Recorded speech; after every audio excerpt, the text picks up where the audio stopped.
नमस्कार। मैं आज द्वितीय वर्ष कला हिंदी साहित्य के आपकी पाठ्य पुस्तक प्रथम प्रश्न पत्र की जो रीतिकालीन काव्य है उसमें हम घनानंद का अध्ययन कर रहे हैं और अब इस घनानंद के अध्याय के अंतिम चरण में हम पहुंच गए हैं। आज पृष्ठ संख्या 49 में 18, 19 और 20 नंबर कवित को की प्रसंग व्याख्या आपको करा रही हूँ। अति सुधो स्नेह को मार्ग है जहाँ नेक सयानप बांक नहीं, तहाँ सांच चले तजी आपन पऊ, झजके कपटी जे निशांक नहीं। घनानंद प्यारे सुजान सुनो, यहाँ एक ते दूसरों आंक नहीं। तुम कौन सी पार्टी पड़े हो लला, कौन मन लेहू पे देहू छटांक नहीं।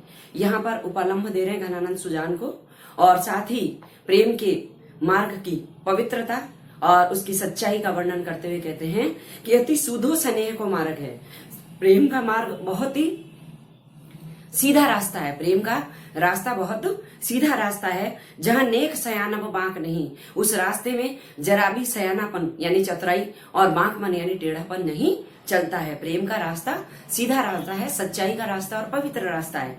तहां सांच चले तजी आपन पऊ यानी अपने अहंकार को छोड़कर सच्चाई इस रास्ते पर चलती है। झिझके कपटी, और जो कपटी लोग होते हैं वो इस प्रेम के रास्ते में चलने पर झिझकते हैं। जे निशांक नहीं, और वो कपटी लोग इस रास्ते में निशंक होकर यानी शंकाहीन होकर कभी नहीं चल सकते। जो सच्चा आदमी होता है वही प्रेम के मार्ग में सच्चाई के साथ सीधेपन के साथ चलता है। घनानंद प्यारे सुजान सुनो, हे प्रिय सुजान, घनानंद कह रहे हैं यहाँ एक तो दूसरों आंक नहीं। हे प्रिय सुजान, प्रेम के रास्ते में तो प्रेम के अलावा कोई दूसरा शब्द, दूसरा अक्षर ही नहीं है। प्रेम के रास्ते में केवल प्रेम ही दिखाई देता है। तुम कौन दो पार्टी पड़े हो, कहो मन लेहू पर देहू छटांक नहीं। मन लेहू पर देहू छटांक नहीं, यहाँ पर लोकोक्ति का प्रयोग किया, मन भर लेना और छटाक भर नहीं देना। तो घनानंद की जो भाषा है वो बहुत ललित है, मधुर भाषा का प्रयोग करते हैं और सुजान को उलाहना देते हुए वो लोकोक्ति का प्रयोग कर रहे हैं कि तुम कौन सी पार्टी पड़े हो, यानी तुम्हें कौन सी शिक्षा मिली है कि तुम प्रेम के प्रतिदान में कुछ भी नहीं देते हो। मन लेहू पे देहू छटांक नहीं, मन भर ले लेते हो, यानी मैंने तो अपना तन मन धन सब कुछ तुम्हें समर्पित कर दिया है, लेकिन उसके प्रतिदान में छटाक भर यानी जरा भी प्रेम तुम प्रतिदान में मुझे नहीं दे रहे हो। तो ब्रज भाषा का मधुर रूप, लोकोक्ति का प्रयोग और रूपक अलंकार का प्रयोग इस पद में किया गया है। अगला कवि, कारी कूर कोकिला कहाँ को वैर काढ़ तेरी, कुकी कुकी अबही करे जो किन कोरी ले।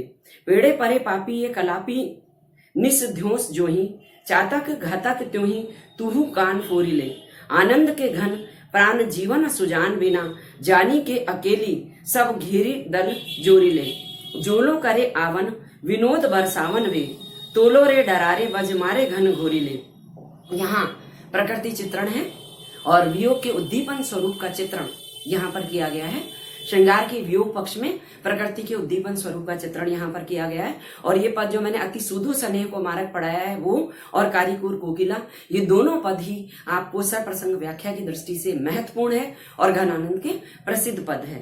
कारीकूर कोकिला, यहाँ प्राकृतिक उपादानों को संबोधित करते हुए घनानंद अपने वियोग, अपनी व्यथा को व्यक्त कर रहे हैं। हे काली कोयल, कहाँ को वैर काढ़ तीरी, तू मुझसे कहाँ की शत्रुता निकाल रही है। यानी श्रावण मास में जब चारों ओर बादल गरजते हैं और कोयल गूंजती है तो वियोगी व्यक्ति बहुत दुखी होता है और इसलिए घनानंद कह रहे हैं कि तुम्हारे कूकने से मुझे सुजान याद आती है, तो तू कहाँ से मुझे ये दुश्मनी निकाल रही है। कुकी कुकी अब ही करे जो किन कोरी ले, तू एक बार में ही कूक कूक कर मेरा हृदय क्यों नहीं निकाल लेती है। करे जो यानी हृदय, तू कूक कूक कर बार बार मुझे दुखी करने के स्थान पर एक बार में ही मेरा कलेजा क्यों नहीं निकाल लेती है, यानी मेरे प्राणों को क्यों नहीं हर लेती है। पेड़े परे पापी ये कलापी निस ध्योस जोई, निस ध्योस दिन रात, कलापी यानी पपीहा, दिन रात ये पापी पपीहा भी मेरे पीछे पड़ा रहता है। त्यों ही यानी उसी प्रकार से। चातक घातक त्यों ही तू कान फेर ले, घातक यानी मारने वाले। चातक की वाणी भी मेरे लिए घातक सिद्ध हो रही है और पीहू पीहू की आवाज करके ये कलापी यानी मोर और चातक यानी पपीहा, मोर और पपीहा भी निरंतर पीहू पीहू की आवाज करके मेरे कानों को फोड़े जा रहे हैं। आनंद के घन प्राण जीवन सुजान बिना, आनंद के भंडार और मेरे जीवन के आधार सुजान के बिना जानी के अकेली सब घेरो दल जोरी ले। यहाँ पर मैंने आपको पहले भी बताया था कि घनानंद का प्रेम कालांतर में लौकिक प्रेम से अलौकिक प्रेम में परिवर्तित हो गया था। तो यहाँ वियोगिनी नायिका राधा है और अलौकिक प्रिय कृष्ण है। तो यहाँ पर राधा बोल रही है कि जानी के अकेली, मुझे अकेला जान करके तुमने घेरो दल जोरी रे, दल यानी समूह बना करके मुझे घेर लिया है, यानी प्रिय के न होने के कारण आप सब मुझे दुखी कर रहे हैं। जो लो करे आवन विनोद बरसावन, वो विनोद यानी आनंद, बरसावन यानी बरसाने वाले, आनंद की वर्षा करने वाले श्री कृष्ण जब तक नहीं आते हैं तोलो यानी तब तक ही रे डरारे वज मारे घन घोरीले, हे बादलों तुम गर्जना करके वज्र के प्रहार के समान मुझे कष्ट दे लो जब तक कि मेरे प्रिय कृष्ण नहीं आ जाते हैं। तो यहाँ पर घनानंद ने राधा कृष्ण के वियोग का चित्रण किया है। पूरन प्रेम को मंत्र महापन जामदी सोधी सुधार है लिख्यो, ताही के चारु चरित्र विचित्रण यूं पचिके रची राखी विशेख्यो, ऐसो हियो हित पत्र पवित्र जू आन कथा नहीं कहूं अवरेख्यो, सो घनानंद जान अजान लो टूट कियो पर बाँच न देखियो। यहाँ भी घनानंद अपनी प्रिय सुजान को, यहाँ लौकिक प्रेम का वर्णन है, सुजान को उपालंब दे रहे हैं कि मैंने तो अपने हृदय पर तुम्हारे प्रेम का पत्र लिखा था तुम्हारे लिए, लेकिन तुमने क्या कहा है उलाना, जान अजान लो टूट कियो पर बाँच न देखो। तुमने उस प्रेम पत्र को बाँच कर नहीं देखा, यानी पढ़कर नहीं देखा, वरन उसके टुकड़े टुकड़े कर दिए। उस प्रेम पत्र की विशेषता क्या है, पूर्ण प्रेम को मंत्र महा, संपूर्ण प्रेम के मंत्र को महापन, महान पूर्ण प्रेम के या सर्वस्व समर्पण के प्रेम के उस महान मंत्र को बड़ी दृढ़ता के साथ, महापन बड़े प्रण के साथ, जा मधी जिसके मध्य सोधी सुधार के लिखियो,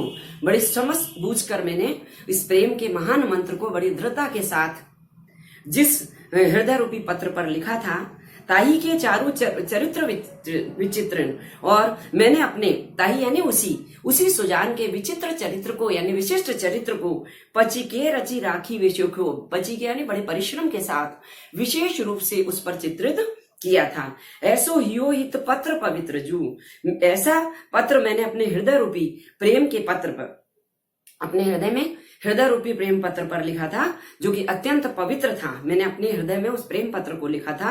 आन कथा न कहूं अवरेख्यो, वहां पर मैंने किसी दूसरी कथा का अवरेख यानी अंकन नहीं किया, किसी दूसरी बात का कोई अंकन ही नहीं किया था। सो घनानंद जान अजान लो टूट कियो पर माची न देखियो। घनानंद उपालंब दे रहे हैं सुजान को कि ऐसे प्रेम के पत्र को भी, जिसमें सर्वस्व समर्पण था, जिसमें तुम्हारा विशिष्ट चरित्र चित्रित मैंने किया था, बड़ा परिश्रम किया था, उस पत्र को भी जान अजान, हे अनजान सुजान, तुमने टुकड़े टुकड़े कर दिया, पर बाँची न देखियो, पर उसको पढ़कर नहीं देखा। यहाँ भी घनानंद का वियोग वर्णन और सुजान के प्रति उपालंब व्यक्त हुआ है। सर्वस्व समर्पण प्रेम में आवश्यक होता है, इस तत्व को उभारा गया है। और अनुप्रास अलंकार और रूपक अलंकार है हित पत्र, प्रेम रूपी पत्र।